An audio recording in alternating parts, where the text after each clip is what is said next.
በብዙ አለም ተነግሯል ማለት ነው።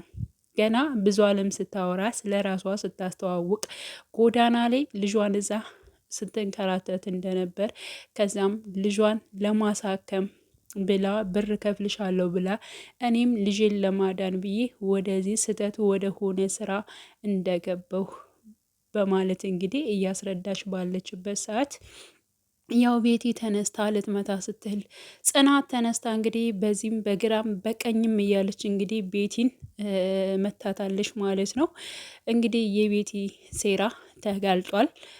ሲቀጥል ጽናት እጅግ በጣም ማለት ቤቲ ላደረገችባት ግፍ ከዚህ በላይ ራሱ ለቤቲ ሊገባት ይችላል። ቤቲ ግን እውነት ለመናገር ማሳዘን አሳዝናኛለች፣ እንደዚህ እብድ ስትሆን ማለት ነው።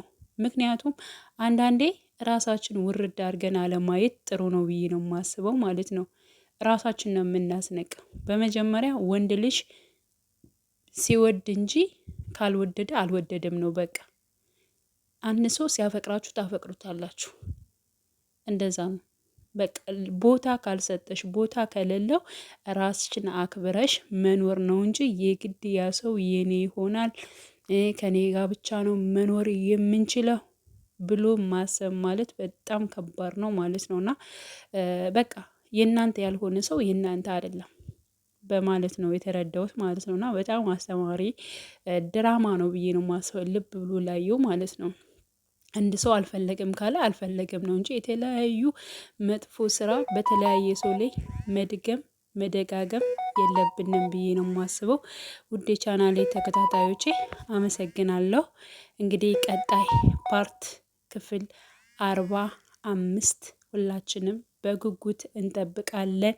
ኪራና ጽናት አንድ ላይ ሆነው በፍቅር ሲኖሩ ሲጋቡ ምናምን በደንብ እናያለን ብዬ አስባለሁኝ።